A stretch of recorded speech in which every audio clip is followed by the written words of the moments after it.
Good evening, YouTube. Brew by me, back again. Yes, I am.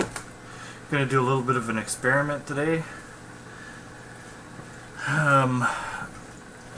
So I'll show you what I'm doing in a second here. So I was reading up some information on how to infuse beer to make it taste different or taste better, and I came across this little pub out in, I think it's the Washington, Seattle area, and basically what they do is they offer beer that they pour on top of hops in a French coffee press.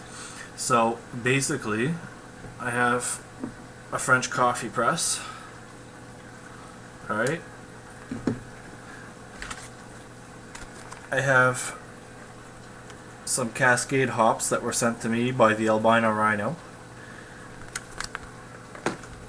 I have my St. Peter's glass, I have my Bose glass, and I have a big bomber of Muskoka Harvest Ale.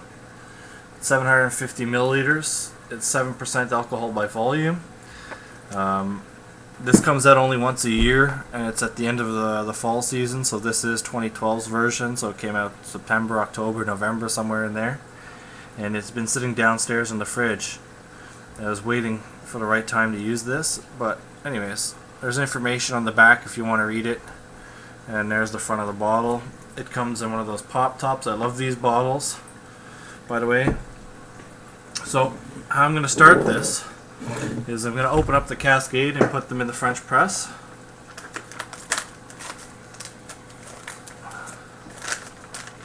I wasn't sure what to do with the Cascade hops, seeing that I only have the 1 ounce of it, so basically it's going to be a review, comparison, experiment all at the same time. So then go to hops. Whoa, a little bit of a mess, but that's okay. Alright.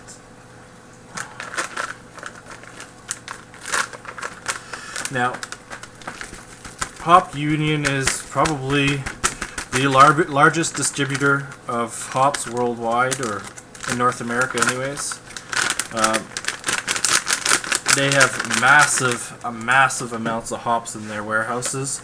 They have one main location, and then they have a few other locations distributed in different areas. Alright. So,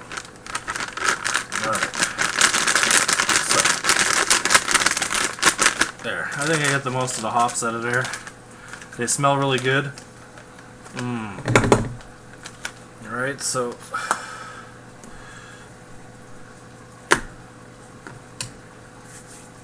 we'll do it like this. So I'm going to pop her open. Smokage! Can you see it? Yes.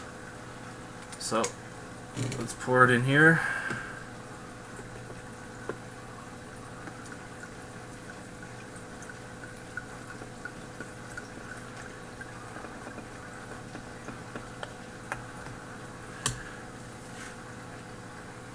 A little bit more. Alright. Put this down like that. I'm going to lift this French press thing all the way up so the beer gets a full exposure of the hops. I'm going to let that steep for about 5 minutes, and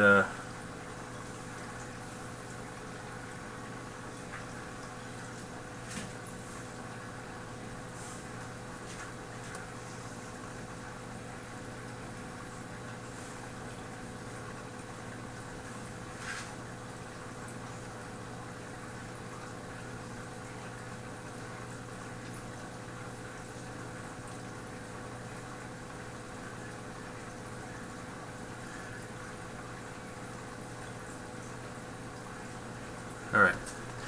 Sorry about that, a little interruption. So I'll pour the rest of the beer in here.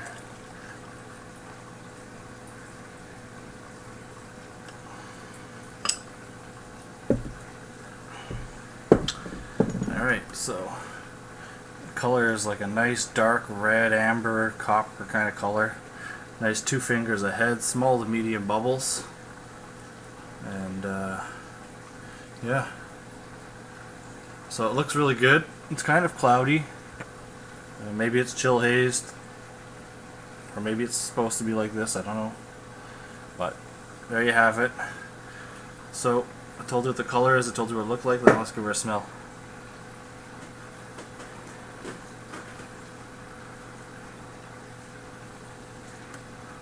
Oh wow. Lots of citrus and kind of tropical fruity kind of characters there. Citrus, tropical fruit characters, mango, kind of like a pineapple-y. You can pick up some caramel, some toffee. There's a nice malt smell there.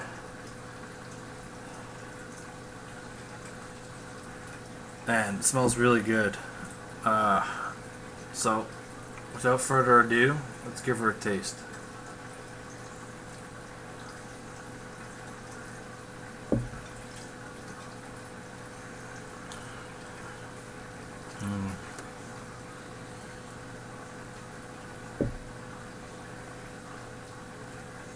Oh yeah.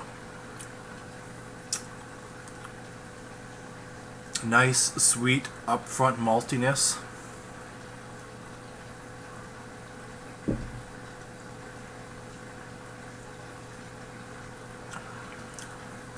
As it goes across your tongue, the flavors start to erupt. The grapefruit, the citrus, the mango, the pineapple, maybe even papaya. You know, those sweet tropical fruit characters just roll across the back of your tongue. Hits the back, it's like a burst of citrus, and it dries out fairly nice, and you're ready for another sip.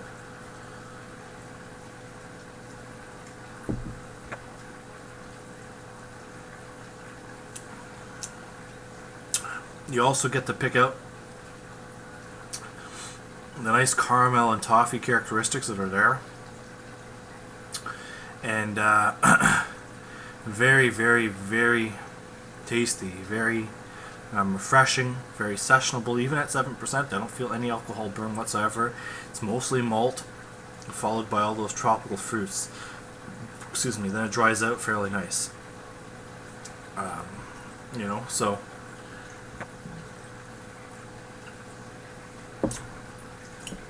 if you guys can find it when it comes out in the fall, pick yourself one up or two and drink them, because they're good.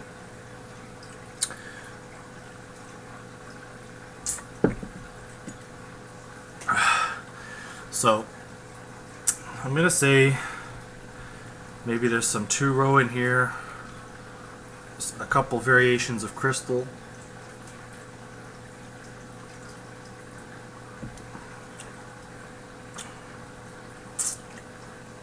Some nice sea hops in there, and possibly 2 others. I'm not sure what they are. It might say on the back of the bottle. Let me check.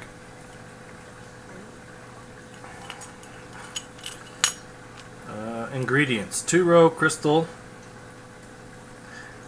Columbus, Cascades, Zythos, and Faulkner's Flight. Certified with pure Muskoka water. So there you have it. I was right. Some sea hops and 2 other hops. And then the barley and stuff. There's some nice lacing on the glass, as you can see.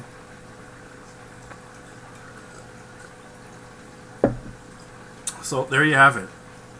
That's this version. The plain version of the Muskoka Harvest Ale, which is in Muskoka, Ontario. And they're making some really good beers down there. So I'm just gonna let the hop tea steep for a bit, and then we'll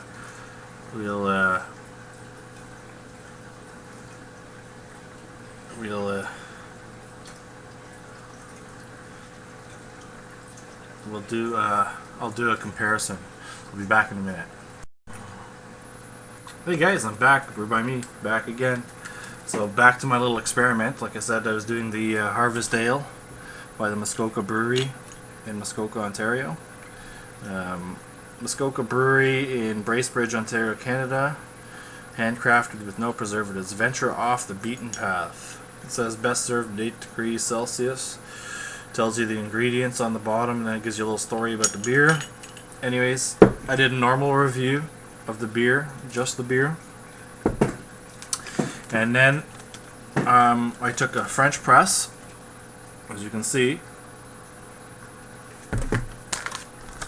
and an ounce of Cascade hops that were sent to me by the Albino Rhino. These hops are packaged by Hop Union in Yakima, Washington. They're fresh leaf hops, or raw hops, however you want to say it. There's a little story on the back about the company, yada yada yada. Hop Union, awesome. 80 varieties of hops, if not more. My French press, the beer's been soaking in there for about 5 minutes. So I'm going to pour it into my St. Peter's glass after I press it. Okay, so here we go.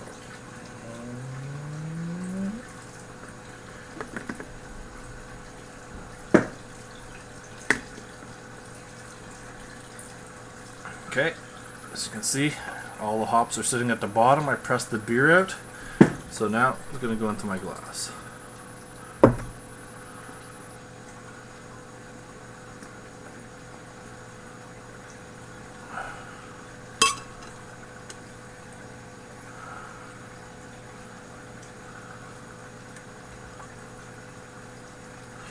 Now, for some of you that don't know, hops are preservative. They also add flavor, aroma, and bitterness depending on how you put them in the boil.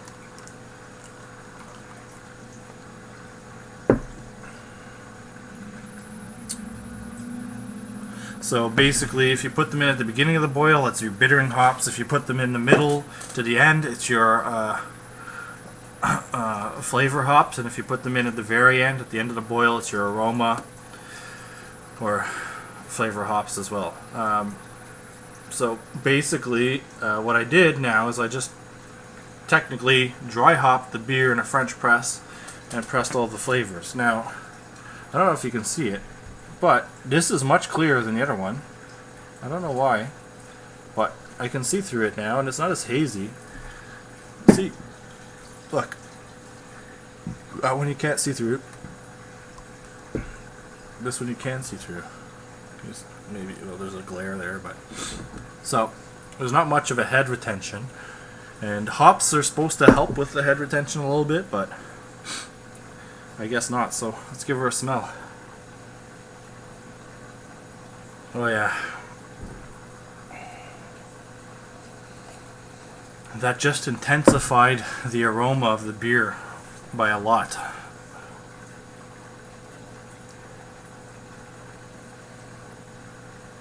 Now you're getting a big whiff of fresh Cascade, citrus, grapefruity kind of hops. You know, there's a little bit of a floral scent there, but it's mostly grapefruit and citrus. Nice carbonation, as you can see on the glass.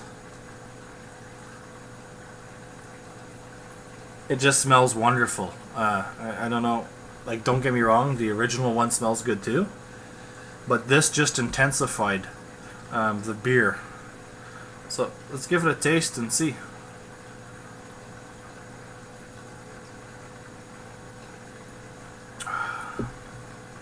Wow.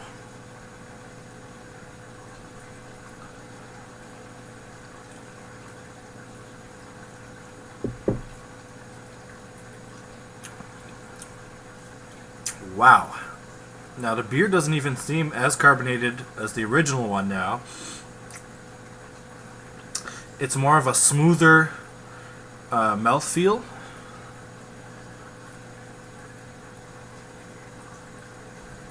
Because of the lack of the carbonation. But the flavor is just like bursting now. Like, you can actually taste the fresh Cascade hops. You can taste it. and they're giving off so much of a citrus grapefruit character. Like, it really enhanced the flavor of the beer.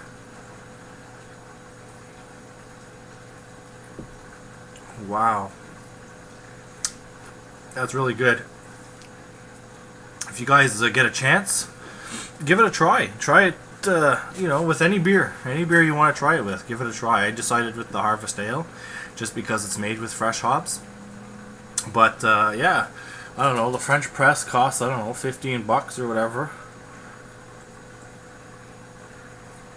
And you can make coffee with it. You can make tea with it, and you can use it to steep your beer in hops. Good little investment. So, back to the beer. So again, like I said, what I did is I took half the bottle, I did a regular review of it, and I took the other half and steeped them in Cascade hops. And I'm telling you, both varieties are very, very, very good. The variety steeped with the fresh hops has intensified in flavor and aroma. And the taste, like the mouthfeel, has kind of mellowed.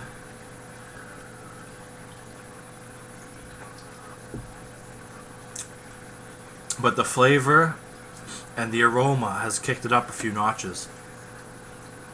It's really good. This would even... I'm going to try it again. I have an IPA. I have a couple of different IPAs. I'm going to try with either Chinook or Galena, because that's the only leaf hops I have left from my from 2012 harvest in my backyard. I think I have 1 ounce of Galena and 2 ounces of, 1 ounce of Galena and 2 ounces of Chinook. So I'll do it again with an IPA at a later date and see if it really increases the characteristics of an IPA, which it should, because I just did the example here with the Harvest Ale, and wow, it really kicked it up a notch, like smell, aroma, taste.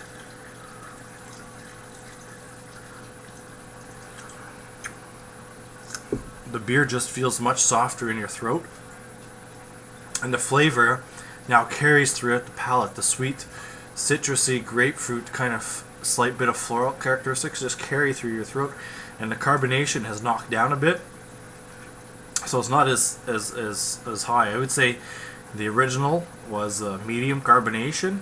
This one, with steeped in the hops, is low carbonation now. It's a very soft mouthfeel.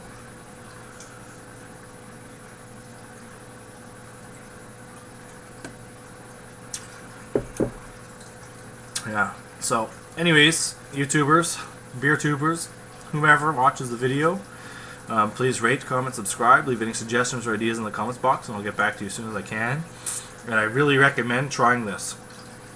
I think it'll, not for every beer, obviously, but, an odd beer here and there, just and it's a good way to, instead of making like a hop tea or whatever, it's a good way to get those hop characteristics out as well, like with just a normal beer. So it's a bonus in all directions. This beer was good to begin with, and adding the 1 ounce of fresh hops intensified this beer and made it that much better. And it should make it good for a lot of other beers as well, IPAs, different ales, blonde ale or red ale or copper ale, or any kind of ale. Just give it a whirl. Just make sure it's a similar type of hop that might be in the beer. So, for example, say it's Cascade's in the beer. Excuse me, try Cascade hop. If it's Chinook in the beer, try Chinook hop. If it's Mount Hood, try Mount Hood.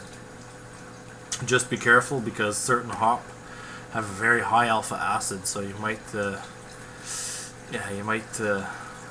get too much bitterness out of it. But if you stay with the low to medium alpha acid hops, so under 12, should be fine.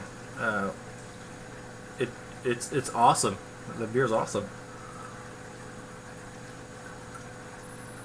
Us homebrewers also, when we make an IPA or an English special bitter or some other types of beers, we dry hop it, and it's similar, except this is kind of dry hopping it after the fact. So after you pour it in your glass, you're dry hopping it. So the flavors are more intense because it's exactly really fresh right now.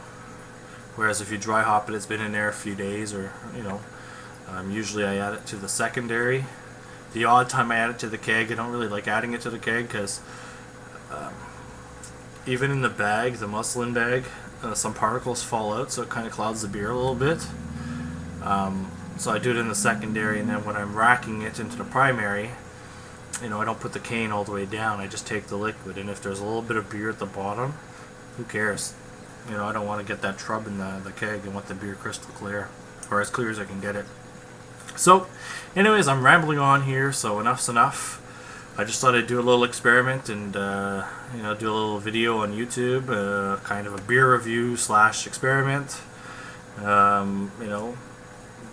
And I told you guys it really worked. So if you can do it, give it a whirl. It would probably be good with like out in the East Coast, the one hop series there by Garrison, or the Harvest Ales they have out on the East Coast or the West Coast, wherever you are.